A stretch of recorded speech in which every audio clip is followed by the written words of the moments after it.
Hi, children. So, for today's story, the title is God Called Moses Plagues Upon Egypt. So, the story begins when God called Moses from the midst of a burning bush. Do you know a burning bush? Yeah, this one. So, he made himself known as the God of his fathers, the God of Abraham, the God of Isaac, and the God of Jacob. God had made promise to give the land of Canaan to his people. The Lord had heard the cry of the children of Israel from their suffering under slavery and had called Moses to deliver them out from the bondage of the Egyptians. The Lord told Moses what to say before the elders of the Israel and asked him to go with his brother Aaron, who would speak for him. And eventually, the children of Israel believed Moses and worshipped God. So Moses and Aaron went to Pharaoh and told him that Jehovah, the God of Israel, said, "Let my people go, that they may hold a feast of me in the wilderness." God wanted his people to serve him, but Pharaoh arrogantly answered, "Who is Jehovah, that I should listen to his voice to let Israel go? I do not know Jehovah, and I also will not let Israel go." Moses and Aaron answered, "The God of the Hebrews has met with us.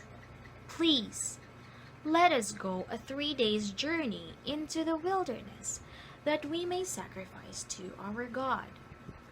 But Pharaoh did not release the children of Israel. Rather, he gave them more work. Now, when they made bricks, straw was no longer given to them. They had to go around the land and gather the straw themselves, but they still had to make the same quota of bricks as before. When they couldn't meet their quota of bricks, Pharaoh's taskmasters beat the officers of the children of Israel and asked why they hadn't finished their work. The officers cried out to Pharaoh about their unfair treatment, but he cruelly insisted that they finish their quota. The officers then complained to Moses and Aaron and blamed them for their trouble with Pharaoh. So Moses went back to Jehovah and said, "Lord, why have you mistreated this people? Why is it that you sent me? You have not delivered your people at all." Jehovah then said to Moses, "Now you will see what I will do to Pharaoh.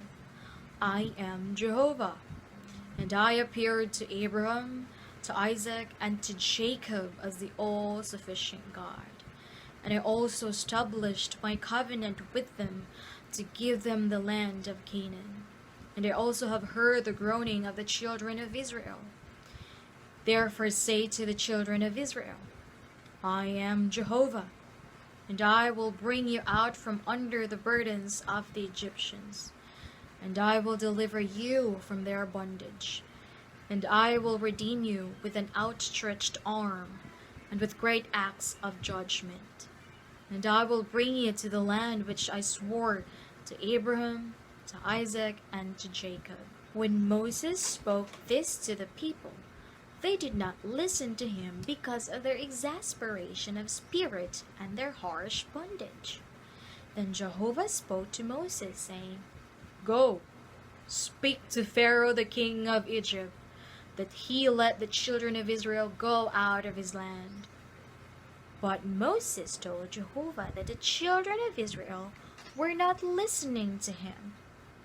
How then would Pharaoh listen to him? Jehovah gave Moses and Aaron a charge for the children of Israel and for Pharaoh, to bring the children of Israel out of the land of Egypt. Then Jehovah said to Moses, "See, I have made you God to Pharaoh, and Aaron will be your prophet. You shall speak all that I have commanded you, and Aaron your brother shall speak to Pharaoh, that he let the children of Israel go out of this land. And I will harden Pharaoh's heart, and will multiply my signs and my wonders in the land of Egypt. But Pharaoh will not listen to you. And I will lay my hand upon Egypt and bring forth my armies, my people, the children of Israel, out of the land of Egypt by great acts of judgment. And the Egyptians will know that I am Jehovah, when I stretch forth my hand upon Egypt and bring out the children of Israel from among them. Moses and Aaron did just as Jehovah commanded them. Moses was 80 years old and Aaron 83 years old when they spoke to Pharaoh. After that, the plagues begin. The first plague is blood. Jehovah told Moses to stand at the bank of the Nile River to meet Pharaoh in the morning. Moses told Pharaoh to let the children of Israel go, else he would strike the water with his staff, and the water would turn to blood. But Pharaoh's heart was hardened, and he did not listen. Moses told Aaron to take his staff and stretch out his hand over the waters of Egypt. Rivers, watercourses, pools, and reservoirs of water. And all the water in them turned to blood, and the fish that were in the foul river died, and the Egyptians couldn't drink water from it. There was blood throughout all the land of Egypt. The second plague. Frogs. Do you like frogs? Then Jehovah told Moses to go to Pharaoh and say, "Let my people go that they may serve me. But if you refuse to let them go, I am now going to smite all your territory with frogs." Just as Jehovah said, frogs came from the river into Pharaoh's house, into his bedroom and upon his bed, into the houses of his servants and upon his people, into his ovens and kneading bowls, and even upon him and upon his people and upon all his servants. Pharaoh asked Moses and Aaron to pray to Jehovah to take the frogs away. So the frogs died in the houses and in the courts and in the fields, and the people gathered them in heaps, and the land stank. But then Pharaoh hardened his heart again and did not let the people go. The third plague, lice. Jehovah then told Moses to tell Aaron to stretch out his hand with his staff and strike the dust of the earth. All the dust of the earth became lice on man and beast and throughout all the land of Egypt. But Pharaoh's heart hardened and still did not listen to Moses and Aaron. The fourth plague, flies. Jehovah again told Moses to tell Pharaoh that Jehovah said to let his people go that they may serve him. If he didn't, he would at once send swarms of flies against him, his servants, his people, and his houses. The houses of the Egyptians would be full of flies as well as the ground they would stand on. Pharaoh wouldn't listen. So, heavy swarms of flies came into Pharaoh's house and his servants' houses, and all through Egypt the land was ruined because of the swarms of flies. Again, Pharaoh asked Moses to pray to Jehovah. So Moses prayed, and the swarms of flies were removed. But Pharaoh hardened his heart this time also, and he did not let the people go. The fifth plague, pestilence. Jehovah told Moses to go to Pharaoh and tell him to let his people go that they may serve him. If not, then his hand would be on Pharaoh's livestock in the field, horses, donkeys, camels, herds, and the flocks. He would strike them with a very severe sickness. The next day, all the livestock of Egypt died. But Pharaoh's heart was stubborn, and he did not let the people go. The sixth plague, boils. Then Jehovah told Moses and Aaron to take handfuls of ashes from a furnace and have Moses sprinkle it toward heaven in the sight of Pharaoh. It would become fine dust and would become boils, breaking out on the people and on the animals in Egypt. But Jehovah hardened Pharaoh's heart, and he did not listen to them, just as Jehovah had said. The seventh plague, hail. Jehovah told Moses to tell Pharaoh to let his people go, that they may serve him. Pharaoh was still exalting himself against his people by not letting them go. Jehovah told Moses to tell him, "Tomorrow I am going to cause very heavy hail to fall, such as never occurred in Egypt until now." Moses stretched out his hand toward heaven.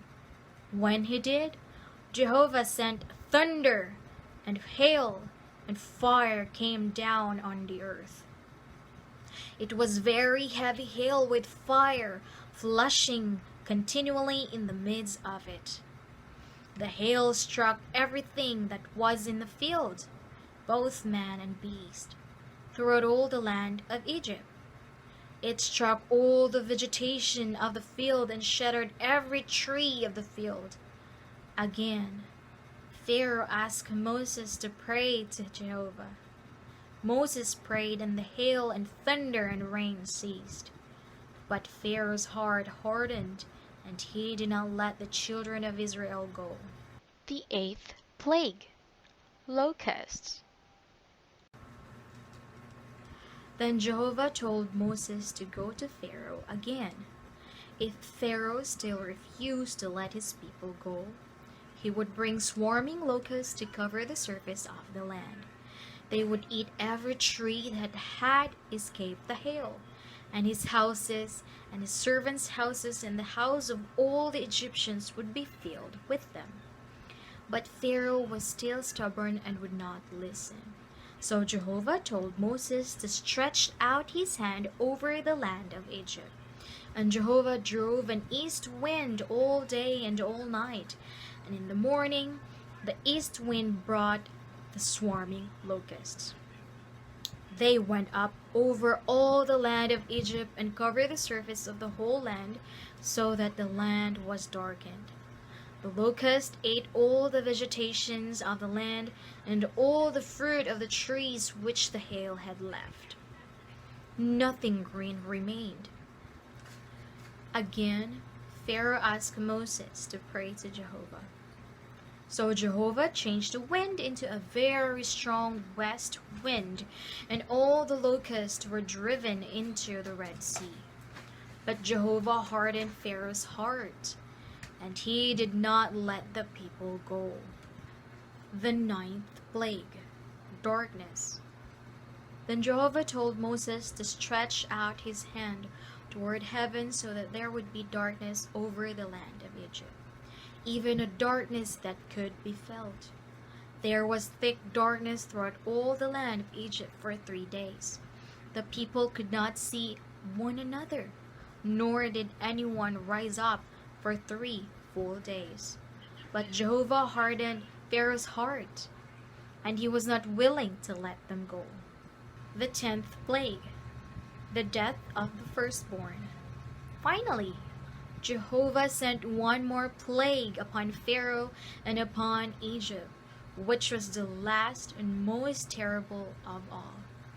All the firstborn in the land of Egypt would die, from Pharaoh's firstborn to the firstborn of the female slave. Even all the firstborn of the cattle would die. When this happened, as Jehovah said, there would be a great cry throughout all the land of Egypt, such as not been or ever will be again. After this plague, Pharaoh knew that Jehovah was the Lord and that he should be feared. Therefore he let the children of Israel go to serve Jehovah. So, children, how many plagues do we have? There are 10 plagues. Okay, now that's it for today. See you next week.